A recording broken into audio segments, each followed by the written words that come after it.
todas las clases se están subiendo a Teams, los videos. Tanto de este grupo como del otro grupo. Entonces van a estar disponibles todas las clases, todas las sesiones para beneficio de ustedes. Eso no significa que usted puede faltar o relajarse con la asistencia a clases, no significa que no, como la clase va a estar grabada, yo voy a llegar a la segunda hora, no, nada de eso. Simplemente es para tener un material de referencia adicional en el curso. Y hay ocasiones en donde a usted no le quedó claro algo y a usted le gustaría, oye, si fuera posible repetir esa clase en el momento que estaba él mencionando tal y cual cosa y después regresaría aquí, ahí. Cuando definió esto y dijo esto, la importancia de aquello, o resolvió este problema, y usted lo ve hasta que lo aprende. Entonces ese es el propósito de la clase. Número 2, los días de la próxima semana, ¿martes y miércoles o lunes y martes? Lunes y martes, casa. El lunes y martes de la próxima semana a las 2 de la tarde, usted vieron el anuncio ya en Teams. Sí. Vamos a estar en el laboratorio de estructuras haciendo un ensayo de una viga de concreto reforzado en flexión. Usted no puede ir el martes, puede ir el miércoles. Perdón, lunes y martes. Lunes y martes. Lunes y martes. No estoy pensando. Sí. Lunes y martes de la próxima semana vamos a hacer el mismo ensayo con dos vigas, una viga el lunes y una viga el martes. Si usted quiere ir a ambos días, perfecto. Si puede ir a uno de los dos, perfecto. Si no puede ir a ninguno, perfecto, porque también lo vamos a grabar y se va a subir a la... Entonces, ahí les vamos a explicar todo lo que sucede desde el primer momento que se le aplica carga a la viga hasta que falla. Vamos a agarrar la viga como si fuera un tablero, vamos a explicar por qué se están saliendo esta grieta y aquella grieta. Entonces es importante eso para su formación. Eso no está en el plan de estudio, sin embargo, es complementario para su formación como ingeniero. Así que recuerden que el lunes próximo y el martes vamos a estar haciendo un ensayo de flexión en el laboratorio de estructuras. Todo el mundo sabe dónde queda, ¿no? Al lado de la cafetería central. Otro lado. Entonces, los esperamos. Importante, lleven un casco de seguridad porque es un ensayo destructivo y hay que tener precauciones. Casco, botas o por lo menos zapatillas. Zapatos cerrados. No vaya ya a llegar en sandalias ni nada de eso. Un laboratorio, un área de trabajo. Un área de trabajo similar a lo que ocurre en construcción. Ok, bueno, dicho eso, esos dos anuncios, estamos grabando las clases, se están subiendo los vídeos y la próxima semana, lunes y martes, a las 2 de la tarde, vamos a estar haciendo ensayo de flexión en el laboratorio de estructura. ¿Alguna pregunta antes de dar inicio al tema de hoy? Muy bien, entonces empezamos. Fundamental, entre las consideraciones para el diseño de la viga, el diseño y análisis de vigas en flexión, estábamos hablando de que la viga describe un arco de circunferencia en un plano vertical. Entonces, esa es una de las consideraciones más importantes porque nos permite hacer relaciones geométricas. Si estamos hablando de una viga en flexión, imaginemos este canto libre con carga aplicada en el extremo, pues la manera de deformarse va a ser la que se describe aquí en la línea azul. Si esto está encontrado aquí, vamos a tener cero desplazamiento, cero pendiente en el extremo izquierdo y la viga entonces va a describir una curvatura hacia arriba. Si tomamos un elemento diferencial de arco de circunferencia, un delta arco o delta S, ese arco de circunferencia va a tener un centro instantáneo de rotación definido en la parte superior como punto O y va a haber un radio de curvatura. Entonces, geométricamente hablando, nosotros sabemos que la relación entre el radio de curvatura y el arco que lo describe viene denotada por el ángulo de rotación que ahí tenemos, de manera que podríamos escribir que ds es igual al radio de curvatura por delta C. Por delta C. Entonces, si ustedes observan, fundamental en la teoría de análisis y diseño estructural que nosotros aplicamos, las deformaciones de nuestros elementos estructurales son pequeñas. Entonces, en la teoría de deformaciones pequeñas nosotros podemos aproximar, sin incurrir en ningún error práctico, de que ese diferencial de arco lo podemos equiparar con el diferencial de longitud delta X. De manera que podemos decir perfectamente que TS va a ser aproximadamente igual a un D. Podemos establecer esta relación.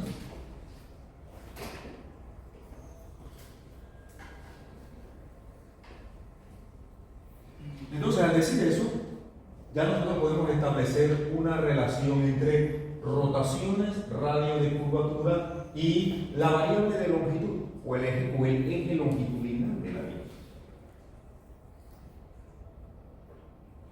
Una de las definiciones más importantes que utilizamos en la teoría de deformaciones de viga es el concepto de la curvatura. La curvatura para nosotros va a ser el inverso del radio de curvatura. En algunos libros usted va a ver este parámetro denotado por la letra griega phi. Que aquí indistintamente nosotros vamos a estar hablando de kappa o de phi y ambos se refieren a la curvatura. Yo prefiero utilizar cualquiera de los dos indistintamente porque en los textos en algunas ocasiones se utiliza kappa, otras se utiliza phi o se utiliza otro parámetro. Entonces aquí ya observamos que intervienen las siguientes relaciones de deformación, que son importantes tenerlas presentes. Vamos a colocarnos con relaciones de deformación en vigas.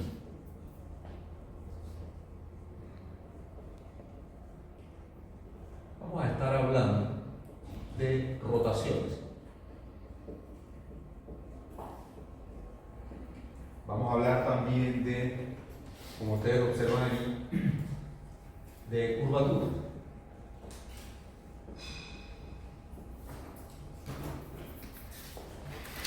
Cuando hablamos de rotaciones, las rotaciones solemos llamarles también pendientes, son sinónimos. Hay desplazamientos.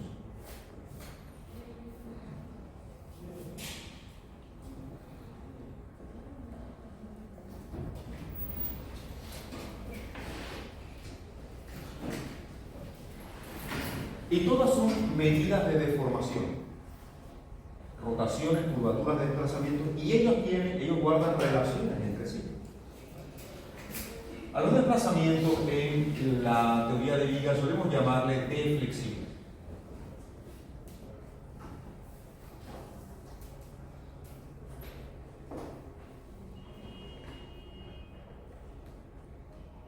Entonces nosotros vamos a denotar aquí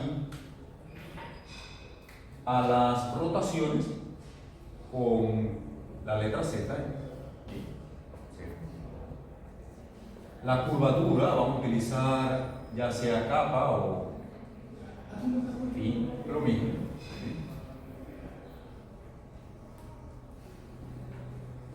Y para los desplazamientos o deflexiones vamos a utilizar ya sea la letra V o la letra L, cualquiera de esas.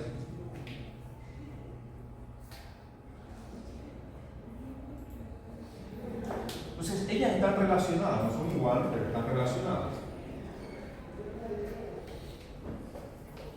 La curvatura, por ejemplo, vamos a ver, tal como lo tenemos ahí definido, es el inverso del radio de curvatura en el arco de circunferencia que describe la viga en su posición deformada. De manera que ella va a tener unidades, ¿cierto? Porque si el radio tiene unidades de longitud, la curvatura va a tener unidades de 1 sobre longitud. No es adimensional, tiene unidades. Por otro lado, la pendiente es una rotación y como tal es adimensional. Es una medida de radianes. Vamos a ver que esta rotación también guarda relaciones con los otros parámetros. Los desplazamientos, por supuesto, van a tener unidades de longitud. Estamos hablando de desplazamientos, principalmente desplazamientos verticales. Para el ingeniero, lo más importante de las medidas de deformación en una viga son los desplazamientos, que suelen llamarse de deflexiones. En vigas. Ahora estamos hablando de un desplazamiento vertical. ¿Que van a ocurrir desplazamientos horizontales? Sí, por supuesto. Sin embargo, ellos son despreciables. No nos interesa saber cuánto se desplaza horizontalmente una viga ante una escala. Lo que nos interesa es cuánto desciende. Porque eso es lo que puede ocasionar un comportamiento no deseado de los elementos estructurales, agrietamiento en azulejo, mosaico, paredes, repello, lo que hablábamos la semana pasada, o la clase pasada. Puertas que de repente cerraban muy bien y al poco tiempo de usted haberse mudado comienza la puerta a rozar allá abajo. ¿Pasa o no pasa? Y usted decía, eso estaba bien y ahora qué está sucediendo. Puede estar asociado con algún tipo de deformaciones que están ocurriendo. Recuerde que estas son deformaciones imperceptibles, que no se está dando cuenta que la losa se está deformando. Pero cuando el amigo entró por aquí, hubo un incremento de la deformación ahí donde él está sentado. ¿Usted lo nota? No, porque el ojo humano no logra ver esas cosas. Y usted lo va a ver en el laboratorio, en el ensayo, usted dirá, pero no veo que esté descendiendo nada, sin embargo ya aparecieron fisuras. Que usted no vea algo no significa que no esté ocurriendo, ¿cierto? Sino que su ojo tiene limitaciones. Así como todos los sentidos del cuerpo humano tienen limitaciones. El rango de audición de un perro es muy diferente al rango de audición de un humano. ¿Usted ha visto el silbato silencioso que utilizan a veces para entrenar a los perros? Él lo acciona y no escucha nada, sin embargo el perro sí detecta esas frecuencias de onda. Por eso cuando ocurre un sismo, la gente suele reportar, noté primero, unos segundos antes de que comenzara el temblor o que comenzara el sismo vi un agitamiento inusual de los animales, perros, gatos y demás. ¿Y eso por qué ocurre? Porque la onda sísmica viaja más rápidamente por el aire que por la tierra. Cuando se produce una vibración, esa vibración altera el aire alrededor de ese punto donde está ocurriendo la vibración, excita el aire que lo rodea y esa onda también se transmite. Salud. Entonces la onda viaja por tierra, viaja también por aire. Si el sismo ocurre en el mar, va a viajar también por el mar. Entonces esa onda que viaja por el aire llega más rápido, la detectan los animales, comienzan a ladrar, a incomodarse, a inquietarse, y un segundo después viene el sismo. Claro, eso no le da chance a ustedes mucho.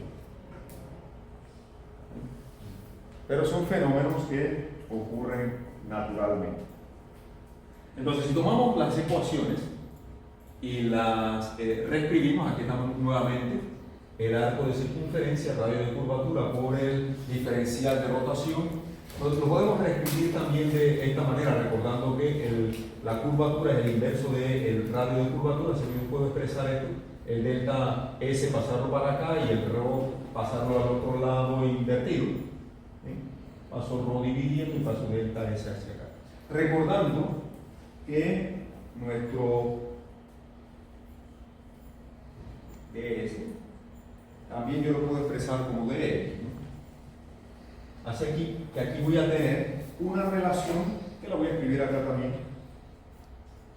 en donde tenemos que el inverso del radio de curvatura, que es la curvatura, es el diferencial de la rotación con respecto a x, tal como lo tenemos aquí. Entonces aquí tenemos una relación adicional en donde la curvatura también la podemos expresar como la derivada de la rotación con respecto a x.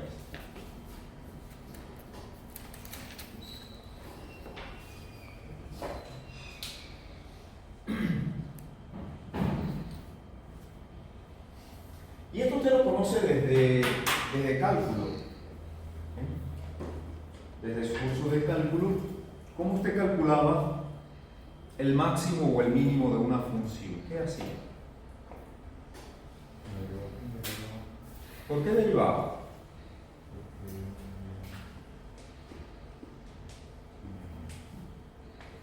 Si lo que tenemos es un polinomio,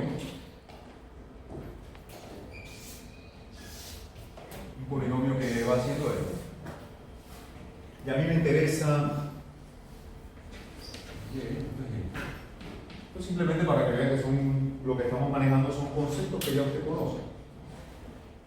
Si me interesa el máximo y el mínimo de esa función, ¿yo qué tengo que hacer? ¿Por qué derivar? ¿Qué es la derivada? Por definición, geométricamente, ¿qué es una derivada? En una función continua. Una tangente, no. ¿Qué es una derivada? ¿Qué es la derivada? Por definición. Era mucho curso de matemáticas, ¿sí? La derivada no es otra cosa que la pendiente de la función en cualquier punto. Y por allá estamos hablando de pendientes, ¿cierto? Y rotaciones. Entonces, si yo quiero encontrar un máximo o un mínimo, yo tengo que derivar mi función con respecto a x e igualarla a c.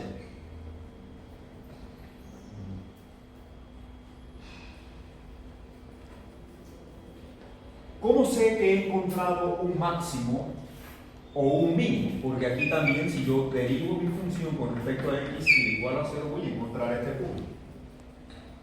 Entonces, ¿cómo sé yo que lo que estoy encontrando es un mínimo o un máximo? ¿Qué tengo que hacer?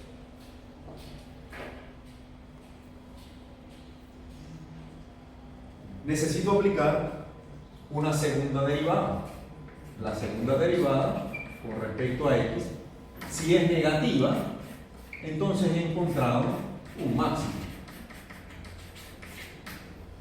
Lo cual significa que la curvatura de la función es negativa. Aquí estamos viendo una curvatura negativa.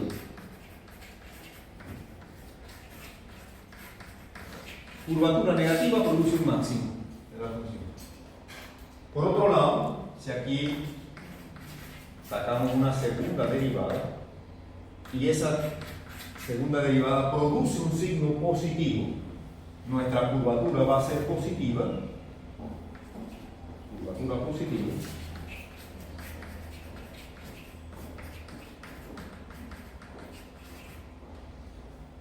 Y lo que he encontrado es un mínimo.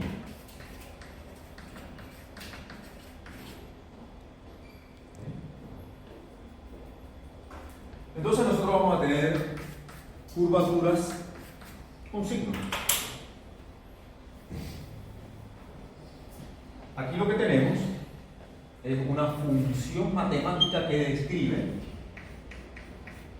y de x en función de x. Puede ser un polinomio, puede ser una función cosenoidal, lo que usted quiera. Pero si a nosotros nos interesa en qué punto ocurre este mínimo y este máximo, aquí lo que tendríamos sería nuestra y mínima, y acá tendríamos nuestra y máxima. Lo que tenemos que hacer es aplicar entonces el concepto de pendiente y curvatura. En otras palabras, esta pendiente que está aquí sería la relación entre de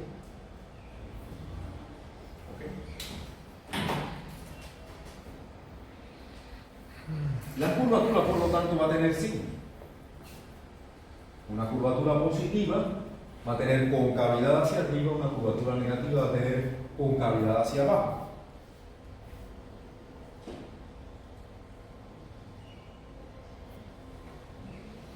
Ahora, entremos a ver ya más específicamente, internamente, qué es lo que está sucediendo dentro de la viga una vez se deforma. Y aquí vamos a utilizar el principio de Navier-Bernoulli, que nos dice que secciones planas permanecen planas. Esto lo he escuchado ahora. Entonces, para estas relaciones vamos a plantear cuáles son los principios fundamentales que nosotros debemos tener presentes en todo análisis estructural. Vamos a colocarlos aquí. Principios fundamentales.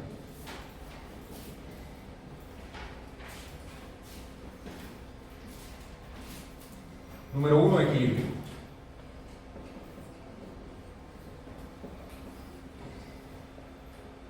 Equilibrio es la primera o el primer principio fundamental que nosotros debemos tener siempre presente. Nuestros elementos deben estar en equilibrio con las cargas aplicadas, tanto externamente como internamente. Número 2, el principio de compatibilidad geométrica.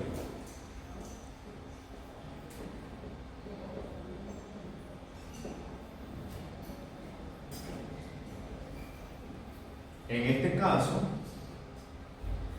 compatibilidad de deformaciones.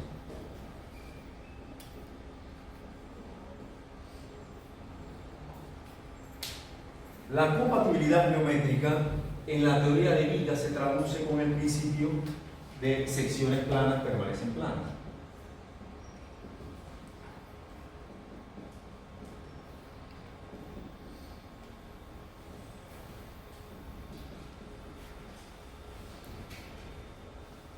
Y número 3, leyes constitutivas.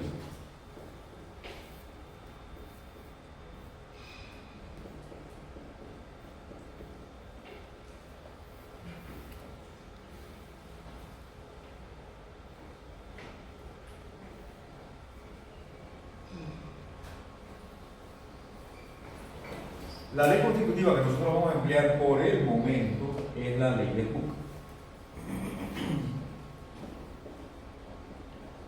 que relaciona esfuerzo versus deformaciones unitarias mediante una línea recta o una proporcionalidad, en donde los esfuerzos y las deformaciones unitarias van a estar relacionadas por la constante de proporcionalidad que se conoce con el nombre de módulo de Young o módulo de elasticidad. Perfecto. Las relaciones de compatibilidad geométrica nos van a permitir establecer parámetros geométricos entre la curvatura y las deformaciones unitarias. Curvatura versus deformaciones unitarias.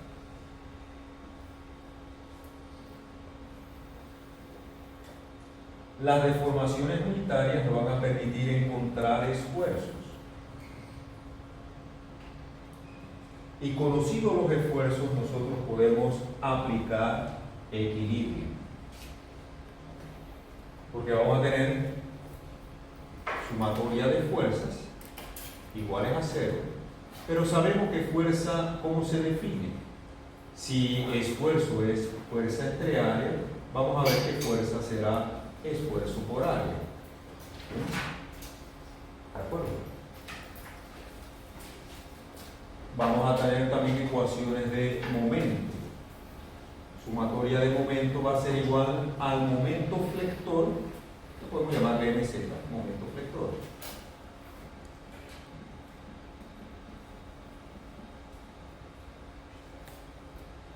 ¿Qué cosa es un momento? Fuerza por distancia, ¿verdad?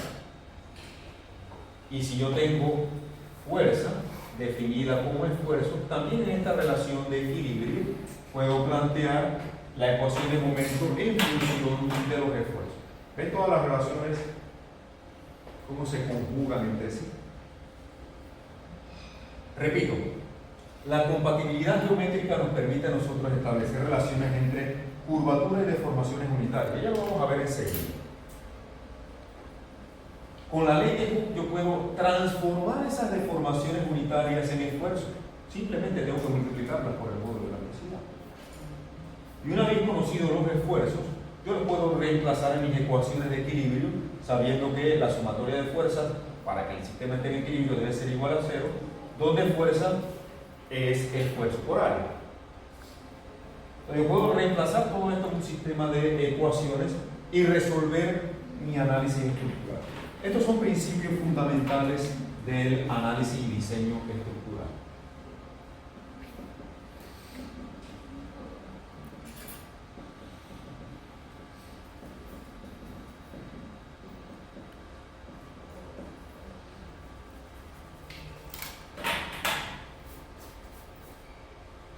Veamos allá entonces, en la pantalla.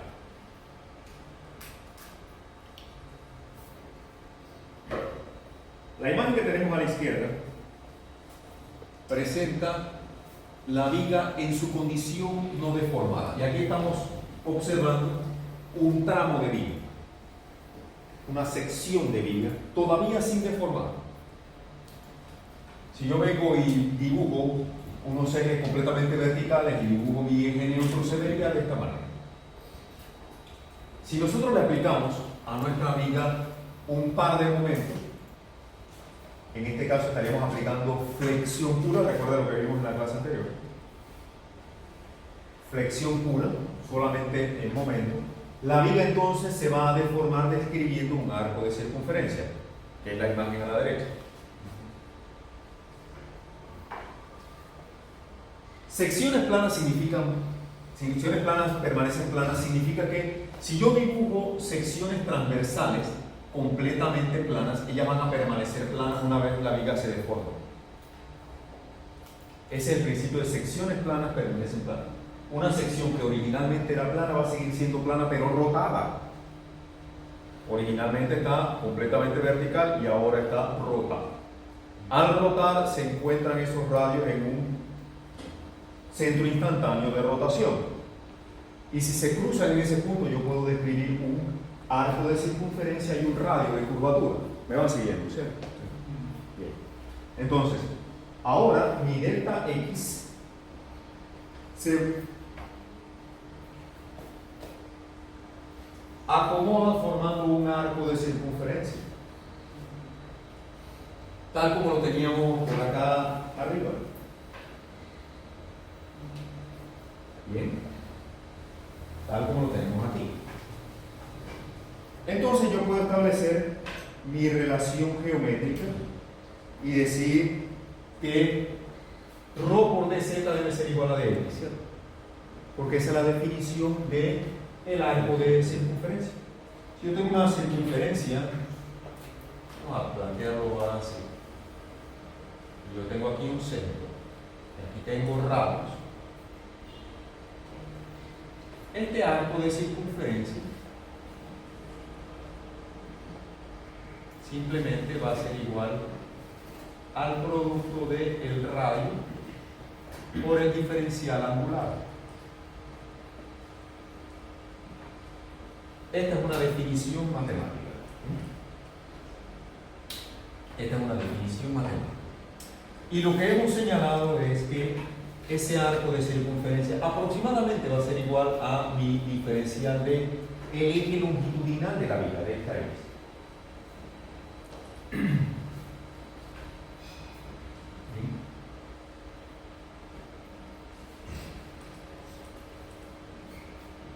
Y de ahí las relaciones que ya originalmente tenía.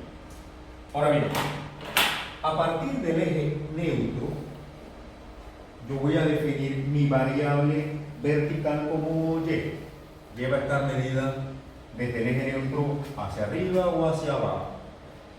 Entonces, eso quiere decir que si yo ahora, antes de aplicar las deformaciones, también dibujo una línea horizontal azul allí, esa línea va a tener la misma longitud que delta X, ¿cierto?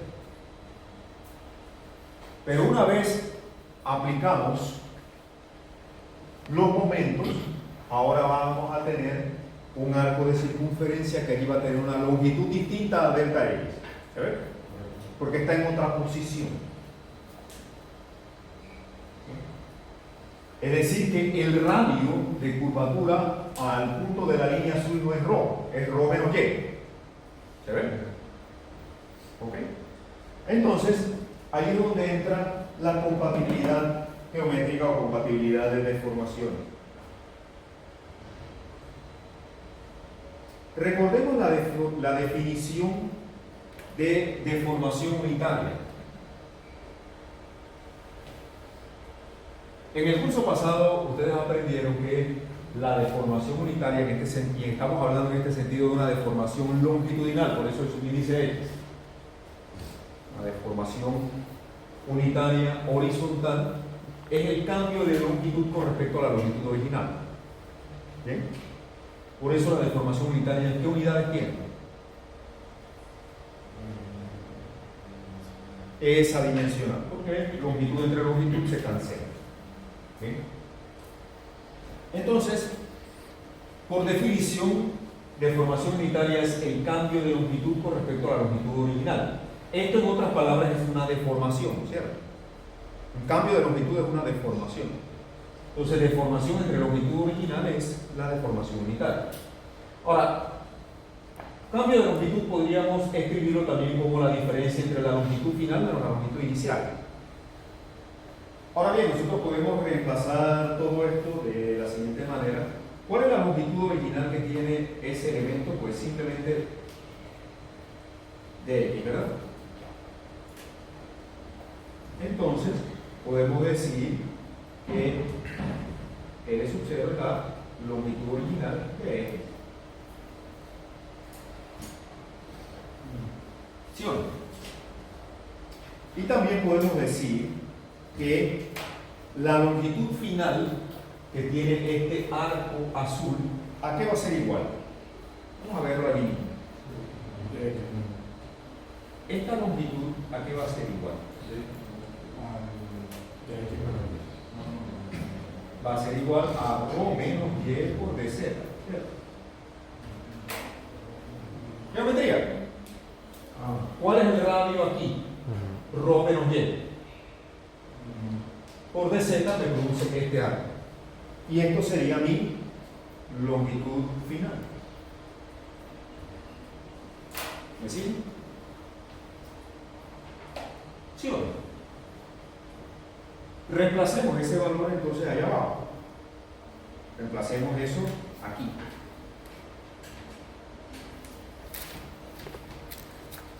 Al reemplazar todo eso y ampliando aquí la multiplicación, ρ por dz y y por dz, vamos a tener esto.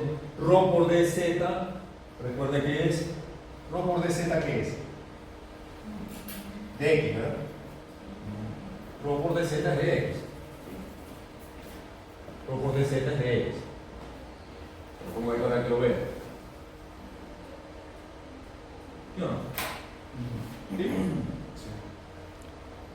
¿Desayuno bien? Uy, no lo va a ver. No, yo desayuno para las 2 de la tarde. Bueno, como sea su ritmo metabólico, no importa. Lo por dz es dx. ¿Bien?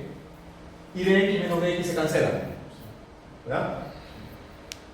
Y me queda entonces el dx por del denominador que también se cancelan. Al final de cuentas, nuestra expresión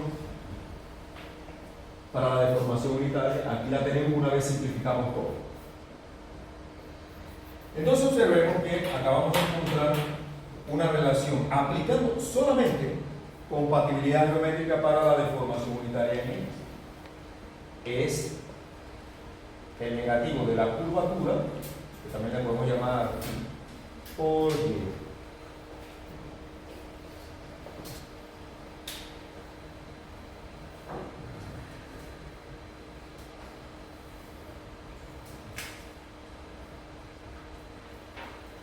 Y si lo vemos físicamente, aquí tendríamos nuestra viga, este sería nuestro eje neutro. Y vamos a suponer que aquí estamos aplicando un momento flexor. Entonces, si yo tengo una sección originalmente plana, una vez aplico el momento ya se va a deformar, pero va a seguir siendo plana.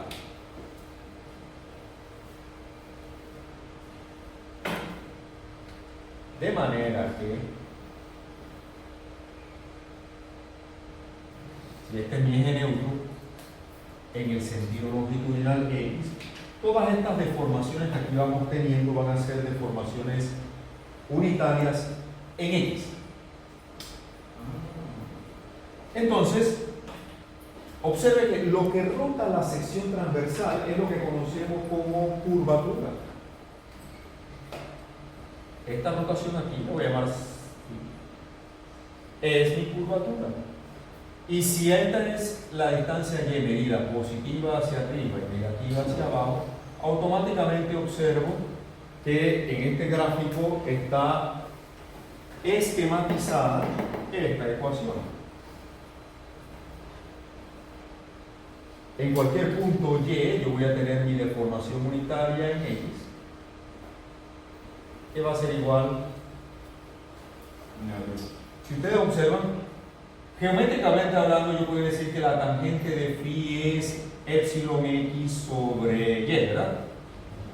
Sí. Aquí a cualquier distancia y, en este triángulo rectángulo, epsilon x es a y y eso es igual a la tangente, ¿verdad? Sí. Pero en la teoría de deformaciones pequeñas, la tangente de un ángulo pequeño es igual al ángulo. Entonces, como esto tiene signo, la curvatura tiene signo, la curvatura puede ser positiva o negativa, en términos generales, entonces, nuestra relación va a tener un signo negativo por delante. ¿Qué quiere decir eso? Eso quiere decir lo siguiente, que si la curvatura es positiva, yo tengo concavidad hacia arriba, ¿verdad? Si la curvatura es positiva, yo tengo concavidad hacia arriba. Y si la distancia y es positiva, medida hacia arriba, lo que voy a tener es deformaciones en compresión. Si esto es positivo y esto también, y el signo negativo lo hace ser una deformación de compresión. Y compresión, por definición para nosotros, desde los cursos de estática, tenía signo negativo, ¿cierto? Agarraba una secha y te decía toda la fuerza negativa estaba en compresión. ¿Verdad? Por otro lado, si la curvatura es positiva, pero yo estoy midiendo y hacia abajo, negativo con negativo se hace positivo y tengo deformaciones acá abajo en tensión o compresión. No escucho sion. Tensión. Entonces aquí tengo compresión, por acá abajo voy a tener tensión. Y todo queda absorbido por ese signo negativo. Recuerden que una curvatura por ente va a ser o positiva o negativa, y la distancia y va a ser positiva o negativa también. ¿Sí? Hasta aquí alguien tiene alguna pregunta. ¿Tiene lógica todo lo que digo?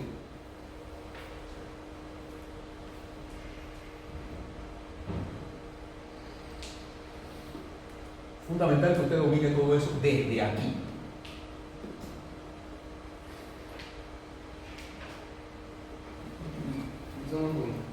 ¿En qué caso la curvatura puede ser negativa?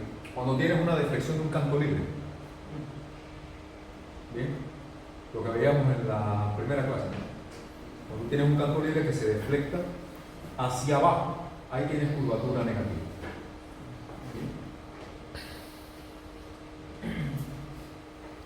Entonces allí va a suceder lo opuesto que acá, ¿eh? Lo que mencionaba.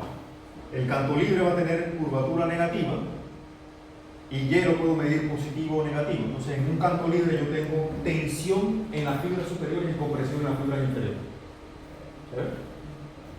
Y esto queda controlado directamente por esta ecuación. Es decir, esta ecuación es válida, no importa si yo tengo curvatura positiva o negativa, o si Y es positivo o negativo.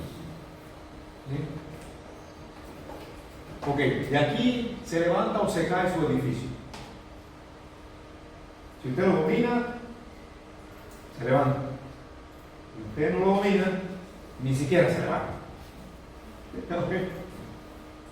Porque estos son principios fundamentales para que el diseño quede bien. Continuamos, tal como lo decimos. Deformación unitaria negativa será compresión, positiva será de tensión. Va a llegar el momento que usted está tan familiarizado con eso, cuando esto ya forme parte de su ADN, que usted ni siquiera tendrá que prestarle atención tanto a los signos. Porque una cosa que traiciona muchísimo a la gente es la memoria. Y si usted está en una situación de nervios, presión, le faltan 5 minutos para entregar su examen, y usted está allá que le suda las manos, le suda todo. Le dirán, ay, curvatura, ¿cómo era positiva?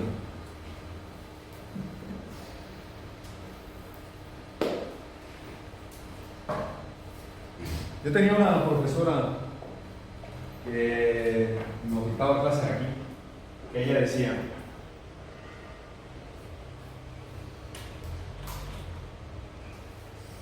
¿cómo es una carita feliz? Y la carita feliz es feliz porque está pasando por momentos positivos.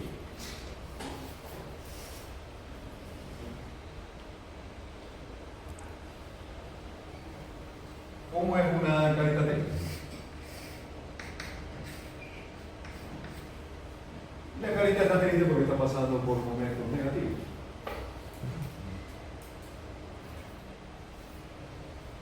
La curvatura y el sentido de los momentos también están relacionados. Momentos positivos producen curvaturas positivas, momentos negativos producen curvaturas negativas.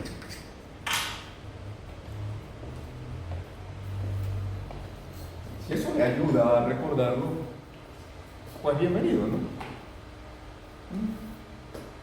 ¿Qué le produce felicidad a usted? Momentos positivos, ¿no? Como esta clase. ¿Cómo está todo el mundo sonriendo? No todo, pero casi. ¿Qué le produce a usted infelicidad? Momentos negativos. Ahora, en su vida como ingeniero usted va a tener momentos positivos y negativos.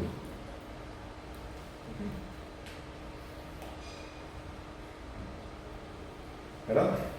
Y tiene que diseñarlo a todo, ¿no? Bien, entonces si le ayuda a ello, pues anótelo por aquí. Check aquí. Trabajamos con esto ya. ¿Hemos completado nuestro análisis? Pues no. Estamos apenas empezando. Entremos a ver el siguiente principio fundamental, que es la ley constitutiva. Observe que lo coloqué en el orden en que usted suele recordarlo. Como usted dice, primer equilibrio. Yo no sé por qué, pero dice primer equilibrio. Está bien, se lo coloco en ese orden, pero lo estamos analizando, empezando por aquí, vamos a terminar con el equilibrio. Pero lo vamos a ver ustedes. Ley constitutiva. Si ya yo tengo deformaciones unitarias, para pasar de deformaciones unitarias, o de este diagrama de deformaciones unitarias, a esto se le conoce como diagrama de deformaciones unitarias.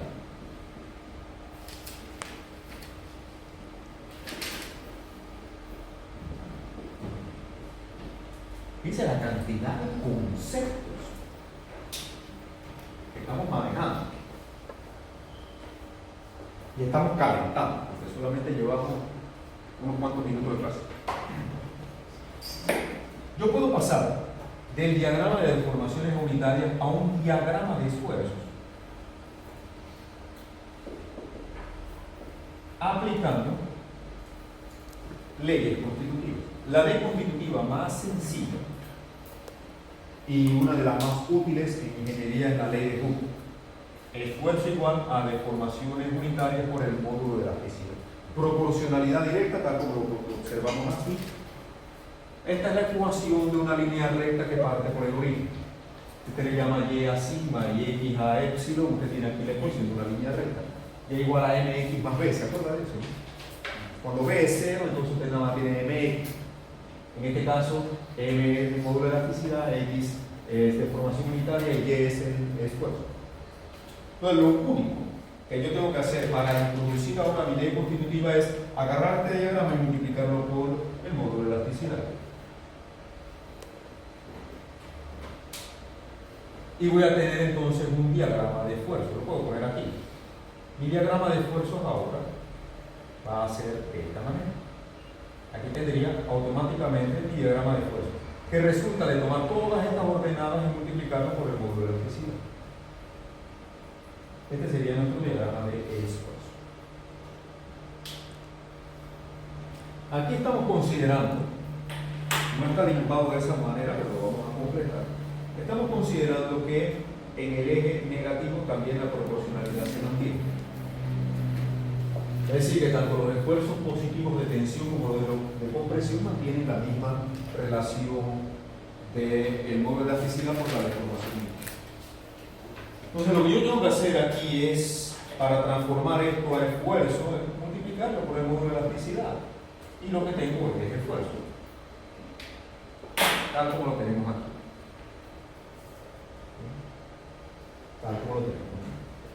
Entonces, observe el gráfico de nuestro diagrama de deformaciones unitarias. Pasamos al diagrama de esfuerzo multiplicando por el módulo de elasticidad. Ya tengo mi ley constitutiva aplicada. ¿Qué nos falta entonces? ¿Qué nos falta? Equilibrio. Nos falta aplicar nuestras relaciones de equilibrio. Y para nosotros, el equilibrio lo vamos a aplicar tanto sumatoria de fuerzas como sumatoria de momentos. Así como tenemos signos para la deformación unitaria, va a ocurrir lo mismo para los esfuerzos. Esfuerzos positivos van a ser los de tensión, los de compresión serán los negativos.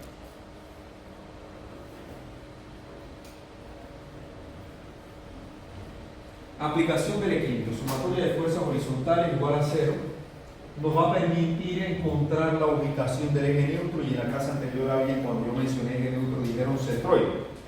Ok, está bien. Hay algo por ahí de concepto que medio que se recuerda. Entonces, si yo tomo ahora a nivel de sección transversal, aquí estoy viendo mi viga en el sentido de la sección transversal, es decir, que la viga puede venir así. Nuestro eje longitudinal sería el X, vendría así, lo estamos viendo como punto allí, fuera del tablero o de la pantalla. Si tomamos un diferencial de área delta A, en ese diferencial de área va a estar actuando un esfuerzo producido por el momento. Entonces, ese esfuerzo le llamamos sigma. Sigma por dA va a ser una fuerza, tal como lo tenemos por aquí, ¿verdad? ¿Sí? Tal como está aquí. Y si ya tengo definido sigma, yo puedo entonces aplicar lo que desarrollé de compatibilidad de ley constitutiva, reemplazarlo todo en mi ecuación de equilibrio. Ahí lo tenemos.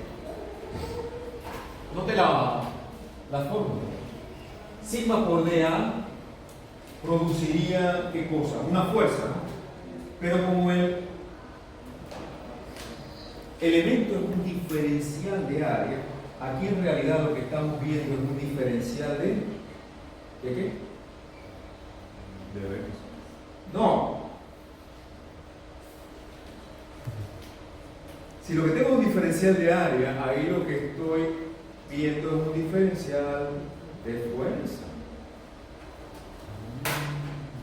Si esta área es diferencial,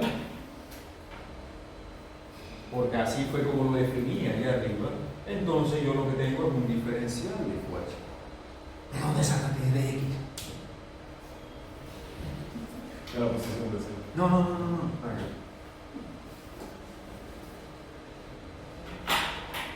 No tiene ni unidades de longitud por ningún lado. O sea, no invente. Lo peor que usted puede hacer en una reunión, cuando usted tenga que explicarle a un inversionista, a un arquitecto, a un grupo de profesionales, un proyecto y por qué a usted está resultando el tamaño de esas columnas y esas vigas y demás. Lo peor que usted puede hacer es ponerse a inventar, porque ahí se va a encontrar primero con gente que sí sabe. ¿Ok? Entonces, piense antes de opinar. Regla fundamental.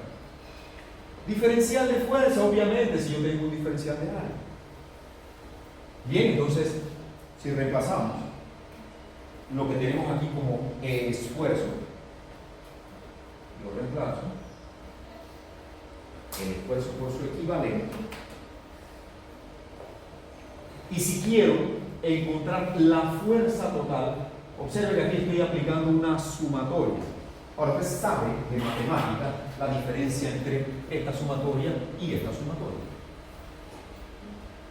Ambas son sumatorias, ¿cierto? ¿Por qué yo reemplacé la sigma mayúscula por el símbolo del integral? Área. ¿Perdón? Porque estamos buscando área. No.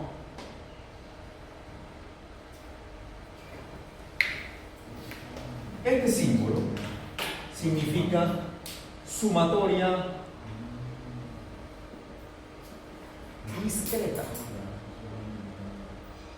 Tengo pequeños segmentos que los sumo todos. Como cuando voy a aproximar el área de una poligonal en un terreno, en topografía, yo descompongo eso en pequeños elementos que después los sumo uno por uno. Eso es una sumatoria discreta. Esto que también es una sumatoria continua. ¿Y por qué cree que tiene su profesor de cálculo? Si tuvo un buen profesor de cálculo, le dijo por qué tiene esa forma el integral. ¿Por qué tiene esa forma? Dice, esa es una forma con una culebra. ¿Por qué tiene esa forma? ¿De cuántas matemáticas ha dado ya?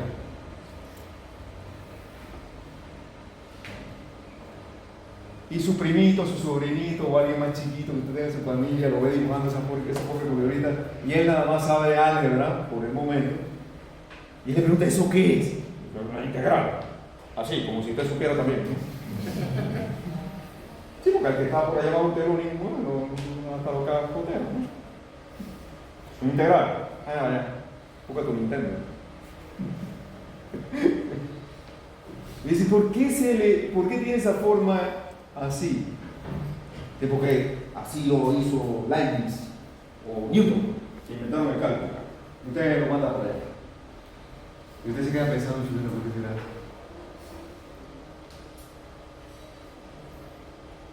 Es una S estilizada de sumatoria. ¿Verdad? Para que usted no se le olvide que una integral es una sumatoria. ¿Es una S o no es una S? Claro, estilizada. ¿Okay?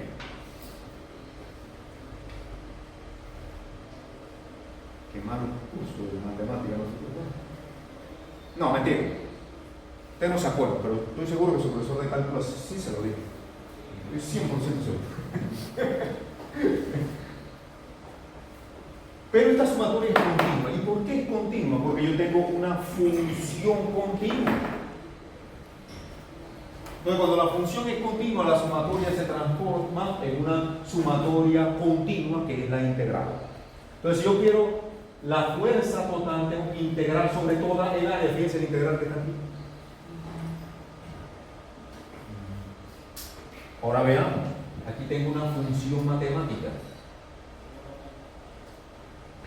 La curvatura es constante porque secciones planas permanecen planas, ¿verdad? A lo largo de toda esta longitud la curvatura es constante, yo la puedo sacar del integral. El modo de elasticidad también, ¿cierto? Es constante. Yo puedo sacar ambas cosas del integral y me queda la integral de y por de a. Es decir, en otras palabras, yo puedo sacar de este integral lo que es constante, como la curvatura y el modo de elasticidad, y eso se cancela con ese cero. Y lo que me queda es una integral que tiene un nombre. ¿Cómo se llama esa integral que está ahí? Un área por una distancia que produce, así como una fuerza por una distancia produce un momento, ¿verdad? Esta integral se le conoce como primer momento de área, porque es un momento del área. Área por distancia, fuerza por distancia es momento, área por distancia es un momento de área. ¿Ve cómo todo en ingeniería está relacionado? Para que usted no se le olvide una cosa. Mi memoria es pésima. ¿Cómo la hago buena? Relacionando cosas. Y usted lo hace todos los días, aunque sea de manera mecánica o automática. Usted se encuentra con un amigo, cuando llega acá usted lo saluda, buenos días fulano. Porque usted sabe que él se llama así, porque usted relaciona su imagen con el nombre, ¿verdad? Si son personas parecidas, usted confunde los nombres porque confunde las caras. ¿Verdad? Y ahí su cerebro le juega una treta, ¿no? Una mala pasada. Entonces, si usted quiere tener una buena memoria, una excelente memoria, lo único que tiene que hacer es buscar relaciones entre las cosas y no se le va a olvidar, o lo va a poder recordar fácilmente. Y acuérdate de la varita de actriz. Ah, sí, entonces un momento de aquí. Que no pierda ni un segundo de eso. ¿No? Ya cuando Su primito le preguntó, oye, ¿y eso por qué hace? claro, Es una S estilizada. Mira. Ah, sí. de sumatoria. Y así en ingeniería usted se va a encontrar montones de relaciones. Esto quiere decir, el primer momento de área igual a 0, que el eje neutro está localizado en el centroide de la sección transversal. Mire la nota que le pongo aquí, válido para materiales linealmente elásticos y vigas con carga axial nula. Esto, apréndase, por favor.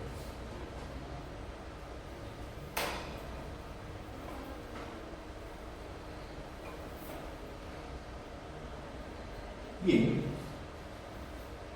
¿Por qué es válido para materiales linealmente elásticos? Porque esa es la ley constitutiva que estamos empleando.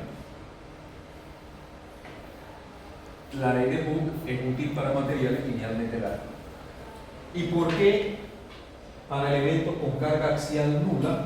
Porque eso fue lo que hicimos acá arriba, cuando hicimos sumatoria de fuerzas horizontales igual a 0. Es decir, que la viga no tiene carga horizontal aplicada. Entonces, esas son las dos Restricciones o condicionantes para que podamos aplicar la ubicación del centroide, la ubicación del eje neutro, perdón, aplicando el primer momento de área. Entonces, si ya hicimos sumatoria de fuerzas iguales a 0, no falta hacer sumatoria de momentos. Hagámoslo. Así como hicimos sumatoria de fuerza, yo puedo aplicar sumatoria de momento y lo único que hago es tomar mi diferencial de fuerza, fuerza por distancia. Y eso es un momento. Ahora, si el diferencial es de fuerza, el diferencial que estoy obteniendo es de momento. Reemplazo lo que conozco. Sigma, ¿qué cosa es? ¿Qué capa? Módulo de elasticidad por capa por Y. Aquí está. La Y con la otra. El brazo de palanca del momento se transforma en una Y cuadrada. Y aquí obtenemos la relación que nosotros andamos buscando. Momento igual a curvatura por módulo de elasticidad por Y cuadrado por Y. Nuevamente, ¿qué cosa sale del integral? La curvatura, que es constante, y el módulo de elasticidad, ambos salen del integral. Y me queda aquí un parámetro conocido por Y. Si acá arriba tenía un primer momento de Área por distancia es un primer momento, pero si la Y está al cuadrado, tenemos un segundo momento. ¿De acuerdo? De manera que esta propiedad que tenemos aquí le vamos a llamar momento de inercia. Segundo momento de área.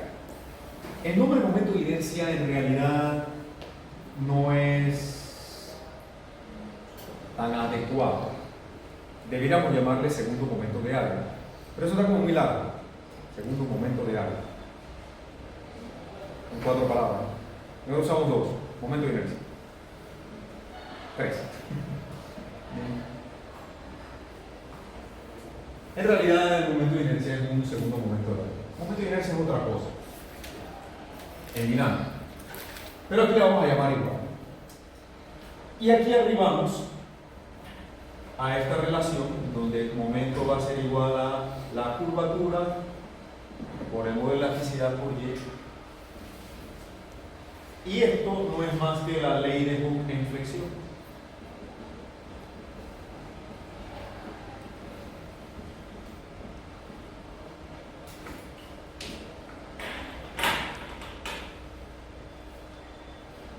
La ley de Hooke en flexión.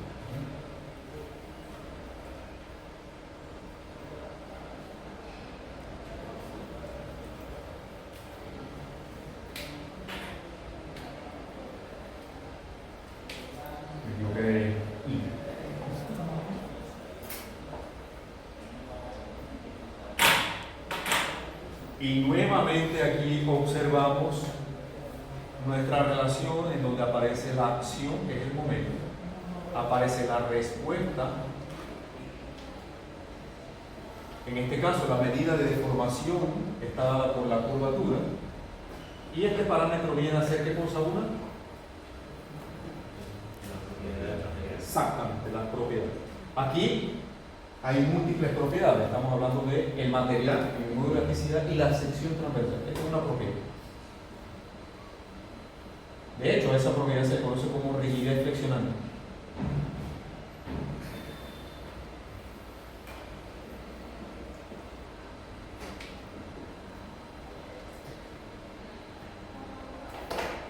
Entonces yo puedo graficar. Yo puedo graficar el momento y la curvatura y lo voy a obtener en una línea recta cuya proporcionalidad entonces sería la rigidez flexionante. Ok, preguntas entonces de... Y ahora sí aplicamos las tres relaciones.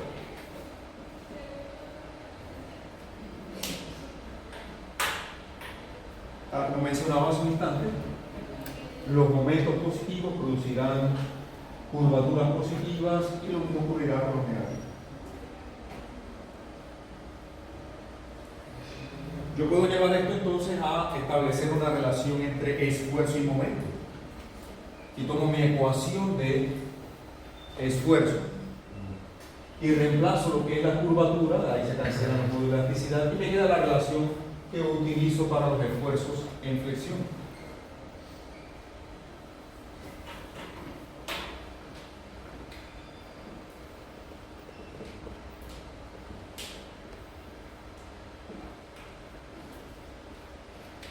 Importante, en estas relaciones los momentos pueden ser positivos o negativos, dependiendo del sentido de la flexión. La distancia y la podemos tener positiva o negativa, dependiendo si estamos midiendo desde el eje neutro hacia arriba o hacia abajo. Este momento sería un momento positivo. Si es así, sería un momento negativo, ¿cierto? ¿Va?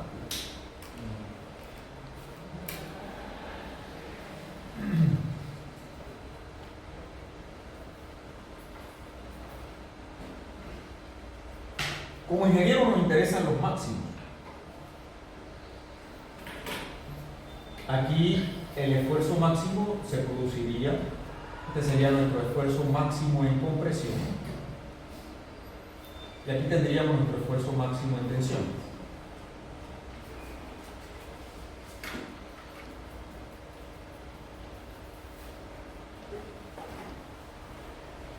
¿Y dónde se van a producir los máximos? Donde Y sea máximo, ¿cierto? Donde esta Y sea máxima, vamos a tener los esfuerzos máximos. A propósito, el momento de inercia es una propiedad que siempre es positiva. Si te calculas el momento de inercia de negativo, ni sí.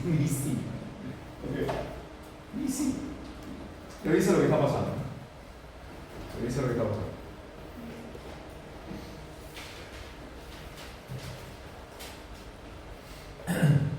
Entonces, los esfuerzos máximos se van a producir a la distancia Y máxima. Solemos llamarla esta C1 y C2. Entonces, si aquí reemplazamos por la distancia máxima C1 o C2, vamos a encontrar una propiedad también de la sección transversal entre el momento de inercia y la distancia máxima, que se conoce como módulo de sección. Módulo de sección.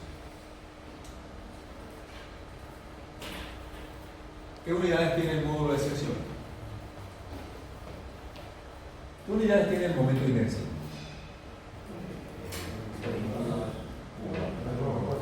Longitud de la cuarta. ¿Por qué longitud de la cuarta? Por la definición, ¿cierto?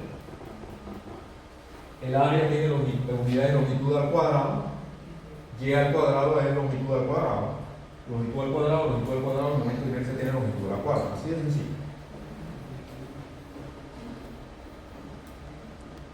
De manera que el módulo de sección tendrá unidades de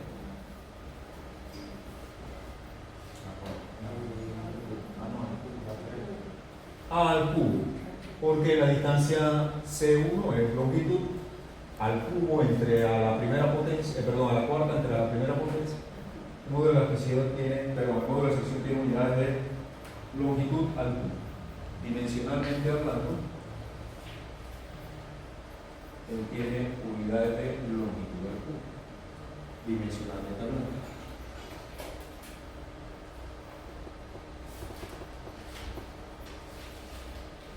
Preguntas entonces.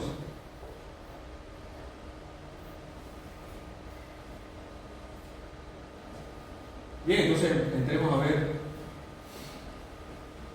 los esfuerzos cortantes, porque como veíamos en la clase anterior, la flexión va a producir tanto esfuerzos normales como cortantes. Observe que no hemos hecho sumatoria de fuerzas verticales aquí, falta, ¿no? Que equilibra a la fuerza cortante. Hablemos entonces de los esfuerzos cortantes en vigas, primero en vigas rectangulares. Círculo de Mohr. ¿Se acuerda usted de este estado de esfuerzo? Este estado de esfuerzo se le conoce con el nombre de cortante puro. ¿Cómo es el círculo de Mohr del cortante puro?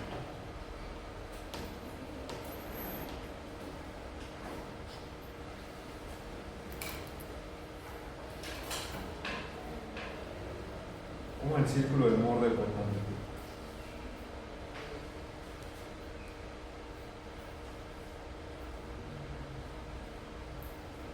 Círculo de Mohr.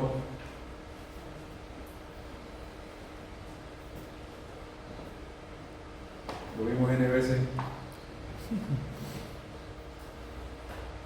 Debimos verlo N más una vez por lo visto.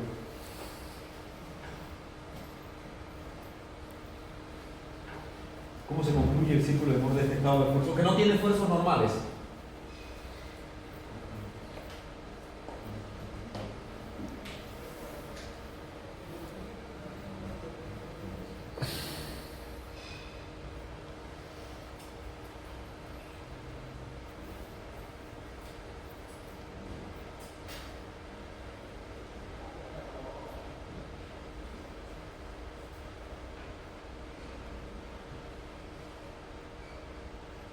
Quiero ver a todo el mundo dibujando ese círculo en su cuaderno.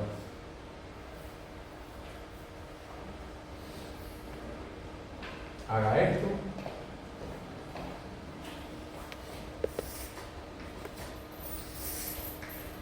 Aquí se colocan los esfuerzos normales, ¿verdad? Sigma X, sigma Y, y acá el octavo XY, ¿verdad? Los que producen curvatura o rotación en el sentido horario y los que producen rotación en el sentido antihorario. Y dibújeme ahí el círculo de Mohr de ese estado de esfuerzo. Pónganse claro, trabajen. Hay que obligarlos. Recuerde que aquí yo soy su jefe y no lo mando a hacer cosas. Y usted tiene que hacerlas y obedecer, si no lo voto. Así va a ser el día de mañana. ¿Quiénes han trabajado aquí? No desobedezca usted instrucciones. ¿Qué le pasa? ¿Ah? ¿Qué le pasa? Bueno, aquí yo soy su jefe y yo lo mando. Yo doy las órdenes, las instrucciones. Usted no me puede votar. Bueno. Usted puede mandar una carta al vicedecano académico.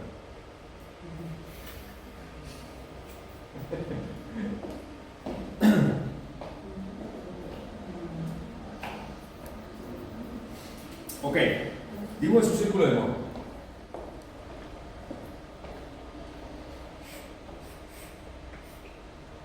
Para este estado de esfuerzo, que solamente tiene esfuerzos cortantes, llamado simplemente Tau. Quiero ver. Nada. Acá. Nada. Solo los ejes. Aquí. Malo. A ver, acá. Nada. Nada. Malo. Inventando. Para ver por acá. Quiero ver esos círculos de Mohr. Ni siquiera los ejes. Acá. Mis estudiantes. Un eje. El eje vertical. A ver. ¿Qué hizo? Nada, lo sé. Acá, nada, lo sé solamente. Muéstrame el cuaderno. Solo lo sé. Entonces, ¿dónde está el círculo? A ver. Veo algo esperanzador. Nada. Aquí, nada. Bien. Aquí, solo lo sé. Nada. Allá. Muéstrame tu pantalla. A ver. Solo lo sé. El círculo. ¿Dónde está? Risas. Entonces, 1. Lo hizo bien.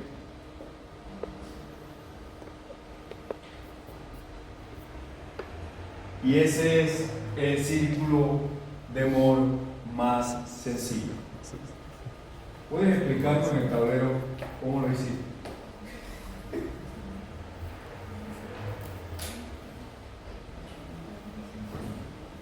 Lo hice bien y ahora me lo voy a explicar.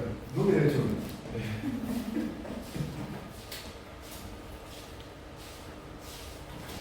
Prepárense porque vamos a mandar el tablero a todo el mundo en algún momento. Como no tenemos presente los refuerzos normales, ¿Y ahí? entonces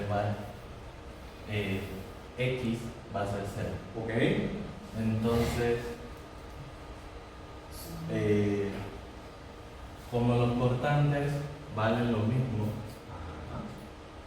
bueno, yo supuse que van a estar en el centro. Y como va a estar en el centro, tanto en X como en Y, el círculo va a estar. Ok. Gracias.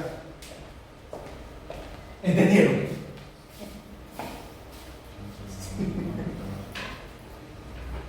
Yo no lo entendí muy bien. Ok, sí es la respuesta. Vamos a aclarar un poquito la explicación.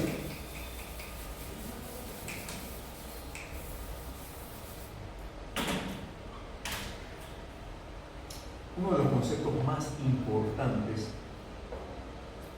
en la teoría de estructuras es el círculo de Moore. Es la única gráfica en la ingeniería estructural en donde usted va a ver juntos los esfuerzos normales y cortantes. Es el único gráfico en donde usted puede relacionar esfuerzos normales y cortantes. Si es el único gráfico, más vale que usted se lo aprenda bien, cómo se construye y qué simboliza. Porque en la viga que vamos a ensayar el lunes vamos a dibujar el círculo de Moore en la misma viga, como si fuera un tablero. Si usted no está claro en eso, usted no va a entender el ensayo. Y no le va a poder sacar provecho. Solemos llamarle a esta la cara X, ¿verdad? ¿Recuerda eso? Y a esta la cara Y. ¿Bien? ¿Qué coordenadas tiene el esfuerzo en la cara X? El esfuerzo normal es 0, ¿verdad? Aquí, sigma X es igual a 0. Y tau, XY, tiene un valor le llamamos tau. ¿Y qué rotación produce? Una rotación de tipo horario, en este sentido. Entonces, este punto tiene coordenadas 0, tau, es decir, 0, tau, está acá arriba. 0, tau que produce esta rotación. A mí me gusta más hablar en términos de rotación que de signos, porque los signos la gente no se acuerda a veces, como esto. Yo prefiero utilizar ingeniería. ¿Cómo es la rotación? De eso yo me acuerdo. Ahí tengo mi plano X.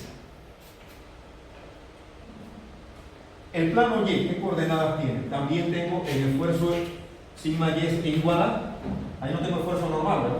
Es igual a 0. ¿Y qué esfuerzo cortante tengo? Tau XY es igual a tau, pero ¿qué rotación produce? Antihorario. Entonces ese punto está acá abajo. ¿Qué coordenadas hay aquí? 0, tau que produce rotación antihoraria. Y este es mi plano Y.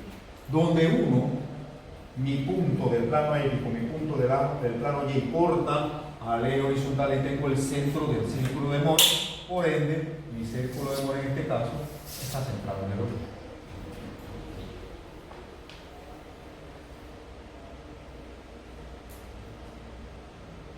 Y eso es importantísimo, ¿por qué? Porque aquí hay una zona donde hay esfuerzos normales positivos de tensión. Y aquí tengo un esfuerzo máximo en tensión, ¿verdad? Entonces, del plano X al plano de esfuerzos máximos en tensión, hay 90 grados en el círculo de Mohr. Y en el círculo de Mohr ustedes aprendieron que se miden dobles ángulos, ¿cierto? Entonces eso quiere decir que en la realidad a 45 grados, a partir de el eje X, en el sentido horario, yo voy a tener esfuerzos de tensión. ¿Cómo se deforma? Se ve que aquí todo es deformación. ¿Cómo se deforma este cubo que está aquí? Ustedes observan que estas dos esquinas van a tratar de irse para acá y estas van a tratar de irse para acá, ¿verdad? Y estas van a tratar de unirse, ¿no? O sea que esto va a tratar de deformarse así. ¿Lo ven? Entonces aquí aparece un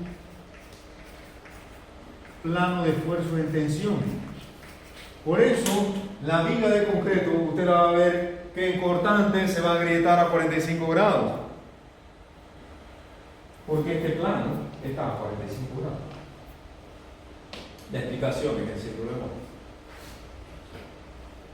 ¿Por qué la fisura de la pared es vertical en el punto medio? Porque ahí yo tengo un estado de esfuerzo de tensión pura. Tensión pura, que es este otro estado de esfuerzo. Sin cortante. ¿Cómo usted lo dibuja en el círculo de Mohr?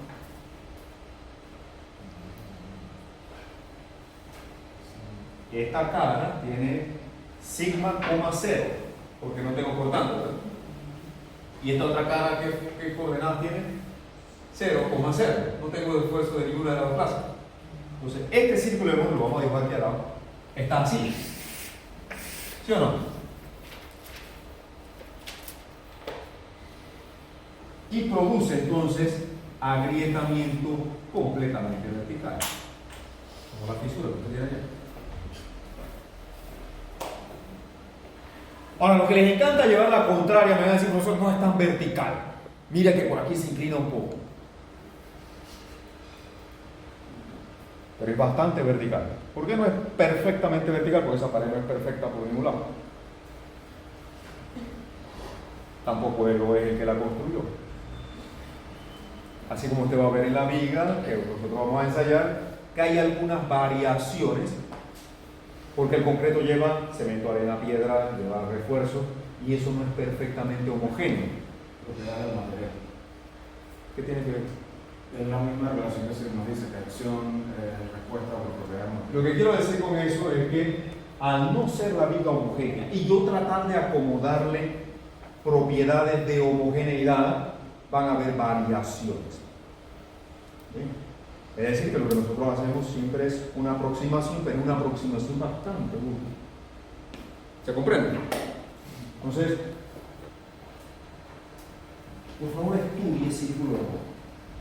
Estudie todo. Los 4 capítulos que yo le puse aquí que estudiaron que los estudió. Allá había aplicación del círculo de Mohr. Bien.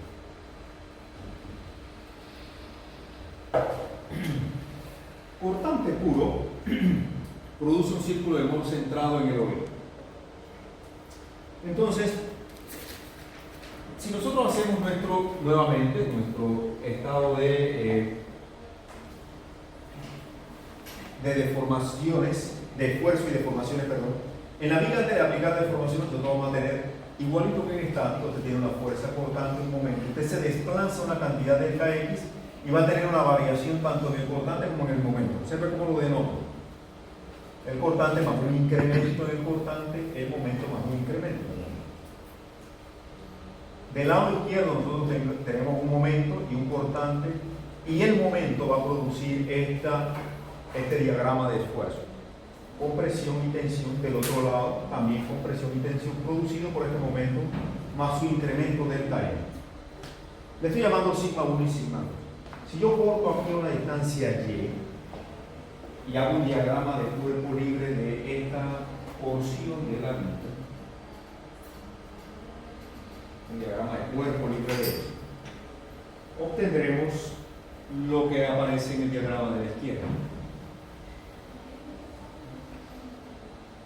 Los esfuerzos en la cara izquierda le llamamos sigma 1, en la cara derecha sigma 2, y para que aquí haya equilibrio va a aparecer una fuerza cortante horizontal similar a esta que tenemos aquí. Eso quiere decir que aunque yo tenga fuerzas cortantes verticales, para que exista equilibrio tienen que aparecer fuerzas horizontales cortantes también. Porque si aquí yo solamente tuviera esfuerzos verticales, este elemento rota y no estaría en equilibrio, ¿cierto? ¿Verdad? Entonces, para garantizar el equilibrio aparece este par de esfuerzos que producen una rotación contraria y el sistema se estabiliza. A esa fuerza cortante se le conoce con el nombre de cortante longitudinal, porque va sobre el eje longitudinal. ¿Bien? ¿Me van siguiendo? Entonces, aquí estamos viendo la sección longitudinal, acá estamos viendo la sección transversal, y ahí tendríamos nuestro elemento diferencial de área delta. Muy bien. Recordemos la definición de esfuerzo que acabamos de derivar. Sigma 1 sería M entre I. Sigma 2 tendría M más delta M, porque nos hemos desplazado hacia la derecha una cantidad diferencial. Y si hacemos sumatoria de fuerzas horizontales nuevamente igual a 0, aquí vamos a tener la fuerza resultante de la distribución de esfuerzo sigma 1, la fuerza horizontal producto de la distribución sigma 2 y la fuerza cortante tau, que sería su fuerza tau por dx por b. Porque yo en sumatoria de fuerzas no puedo hacer sumatoria de esfuerzos, tengo que hacer sumatoria de fuerzas. Entonces esto lo debo llevar, transformarlo a fuerzas, y este esfuerzo también transformarlos los tres a fuerzas. Aquí están las relaciones. La fuerza de la izquierda, sigma 1 por dA, la fuerza cortante, la horizontal, tau, esta es el área sobre la que actúa B por dx, y sigma 2 por dA es la fuerza de la derecha. Observe los sentidos, ¿no? Estas son positivas porque actúan hacia la derecha, esta es negativa porque actúa hacia la izquierda. Si reemplazamos, sigma 1 es M y entre I, sigma 2 es M más delta M, Y entre I, los coloco juntos a los dos y el tau lo paso para el tercer miembro, el tercer término. Observo aquí cosas que puedo relacionar, cancelar y demás. Veamos lo siguiente. Nosotros aquí, M y entre I aparece de nuevo acá, ¿verdad? Entonces se cancela. ¿Sí? Se cancela. Entonces me queda aquí dm, que con este dx, que lo puedo pasar para el otro lado, y el dx pasa dividiendo, queda de esta forma, ¿no? La b también pasa dividiendo, es decir, estoy despejando tau, ¿no? Y todos esos elementos salen del integral, y nos queda aquí la integral de primer momento de área. ¿Qué cosa es la variación del momento con respecto a x? O la pendiente del diagrama de momento, ¿ustedes saben qué es? Por tau. Y este parámetro que está aquí, que es un primer momento de área, lo vamos a agrupar simplemente con la variable q. Y ahí aterrizamos a la fórmula que utilizamos para los esfuerzos cortantes. Vamos a colocar la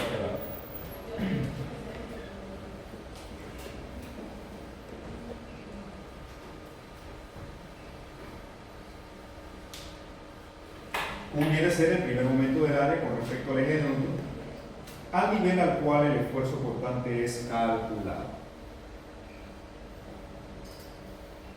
Un ejemplo de cómo se calcula el primer momento de área es el ilustrado allí en la pizarra o en la pantalla. Observe que si tomamos, voy a señalarlo acá en la pantalla porque voy a mirar. Si nosotros tomamos un corte o una sección a un punto del elemento, el primer momento del área con respecto al centroide sería el área sombreada. Esa área sería un rectángulo B por esta distancia que sería H medio menos Y1, ¿verdad? Entonces sería el área sombreada, ¿no? Esto que tenemos aquí es el área sombreada, ¿verdad? ¿Lo ven? Y el promedio, el primer momento de área sería esa área por la distancia. Ahora la distancia sería la distancia del centroide, ¿no? De ella. Ese centroide, ¿dónde está? Aquí a la mitad, ¿verdad? Allá a la mitad, ¿verdad? Y esa distancia del centroide al eje neutro, ¿cómo la calculo? ¿Cómo calculo esa distancia? H medio más Y1 entre 2. Si alguien va a decir, bueno, el pedacito que me hace falta sería H medio menos Y1. Entre 2. Eso tengo que dividir entre 2 y sumárselo a Y1. Sí. Y ahí tengo esa distancia que quiero, ¿verdad? Si usted lo hace así, está perdiendo su tiempo. Observe, si esto está en el medio, esa distancia simplemente, usted sabe sacar su promedio, ¿no? Usted tiene 2 notas, usted dice el promedio de esas 2 es mi calificación. ¿Ah? Esa distancia roja es el promedio entre Y1 y H medio. Igualito como usted calcula sus calificaciones. Solo que usted no lo ve geométricamente, ¿eh? Usted está haciendo geometría cuando calcula su promedio. Esta distancia es el promedio entre Y1 y H medio. Entonces hagámoslo así. Y es lo mismo que usted está diciendo como H medio menos Y1 entre 2 y le sumo H Y1. El promedio no es el promedio. Sea eficiente en sus planteamientos. ¿Usted ha notado que en los solucionarios de los problemas son unas cuantas líneas y le resuelve un problema? ¿Está viendo eso? Si usted lleva páginas y páginas y páginas en un cálculo, usted va por el camino equivocado, créanme. Porque todos los problemas que nosotros ponemos tienen solución mayormente bastante directa. No se debe usar el camino largo, ¿verdad?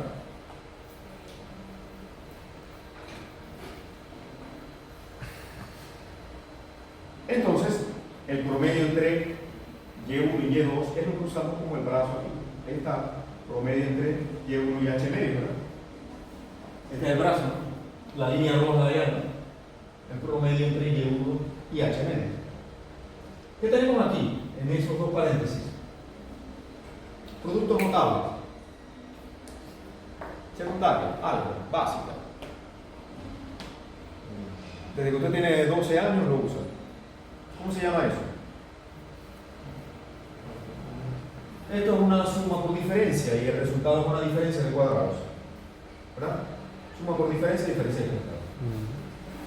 H medio al cuadrado es H cuadrado sobre 4 y el cuadrado de Y1 es Y1 cuadrado. Diferencia de cuadrados, suma por diferencia. Entonces eso quiere decir que esta variación del primer momento de área es una parábola, observen. ¿Dónde se obtiene la Q máxima? Si este término está restando, el máximo de Q se va a producir cuando Y1 es 0, ¿cierto? ¿Verdad? Y el mínimo se va a producir cuando Y1 es máximo, ¿verdad? ¿Y cuál es el valor máximo que puede tener Y1? H medio. ¿Y cuando Y1 es H medio, Q cuánto vale? 0. ¿Sí? Entonces la variación de Q va a ser de 0 a un máximo a 0. Por eso los esfuerzos cortantes son máximos en el eje neutro. Son máximos en el eje neutro. Y la variación es parabólica demostrada por esa relación. Ok, preguntas.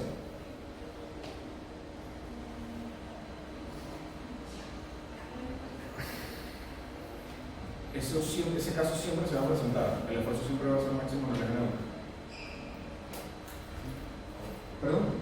ese caso siempre se va a presentar el esfuerzo máximo en el general. Bien. Mira, la palabra siempre no es una cosa que yo suelo utilizar en ingeniería. El siempre en ingeniería, fíjate, me encanta, pero por eso siempre, tal cosa siempre. Mira, el siempre en ingeniería realmente elimínalo como concepto.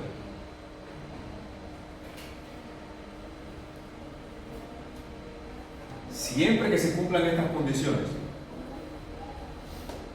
y que no tengas carga axial, el material sea linealmente elástico, ahí puedes considerar que el esfuerzo cortante es máximo en el EN. Es decir que siempre que se cumplan esas condiciones, eso siempre va a ser así. Cuando se cumplan esas condiciones, bueno, ya tú como ingeniero tendrás que ver en qué situaciones sí y en qué no. O cuando eso simplemente es una aproximación. Preguntas. Voy a dejarles un problema aquí para que ustedes lo desarrollen.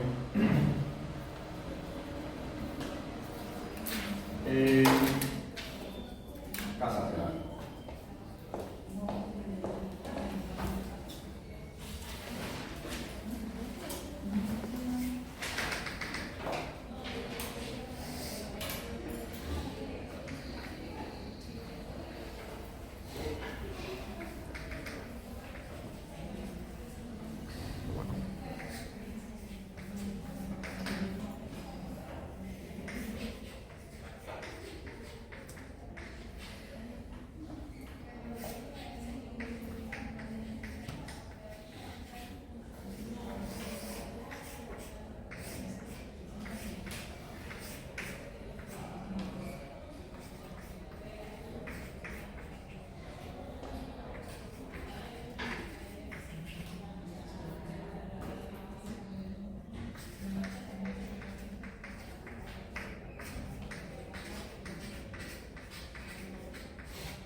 Bien, en ese problema se pide determinar los esfuerzos cortantes y normales máximos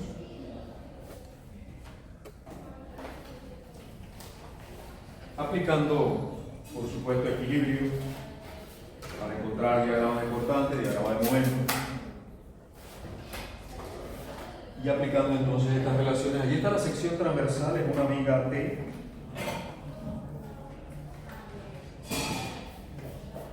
Fíjate que tiene la forma ahí mostrada, de manera que ustedes tendrán que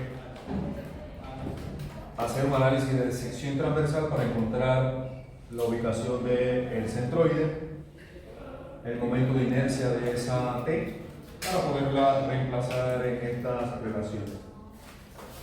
En donde se encuentra el eje neutro, allí va a estar en el centroide geométrico, va a estar el punto de máximo esfuerzo cortante, de manera que allí es donde tiene que calcular el valor del primer momento de A de AQ. Resuélvalo y lo discutimos en la próxima clase. En la próxima clase vamos a ver algo más de aplicación y entraremos a ver el tema de flexiones.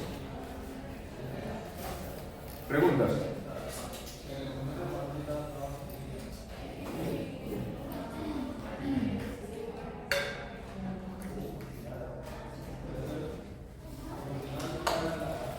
Por favor, tengan cuidado con las unidades. Observe que allí las fuerzas están dadas en kilonewtons, las longitudes de la viga están dadas en metros. Sin embargo, a nivel de sección transversal, las unidades están en milímetros. Lo usual en el sistema internacional es que las unidades en las que trabajemos los esfuerzos sea qué?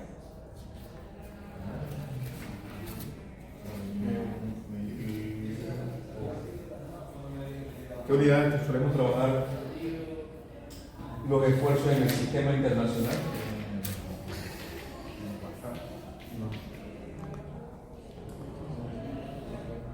¿En qué unidades, Irma?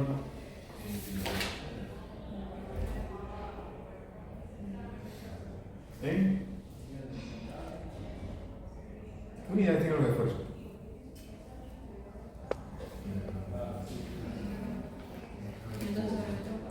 ¿Perdón? Newton sobre metro cuadrado. Sin embargo, en el sistema internacional solemos expresar esto en megapascales. ¿Qué cosa es mega? 10 a la 6 en millones de pascales. ¿Qué cosa es un pascal? Lo acabas de decir. Newton sobre metro cuadrado. Aquí hay una articulación real. ¿Sabes lo que eso significa, no? ¿Qué significa eso? Ahí hay un pasador, de manera que el momento interno es igual a... Bien, pues listo. Ya está. ¿Preguntas? Ya saben lo que hay que hacer entonces. Ok. Entonces, nos vemos en la próxima clase del día lunes. Recuerden, a las 2 de la tarde en el laboratorio de estructura, en el ensayo de flexión. Y estas clases se están levantando todas en video, por eso que te ven aquí la cámara, en el sitio de Teams. Muy bien, entonces nos vemos en la próxima clase. Cuídense.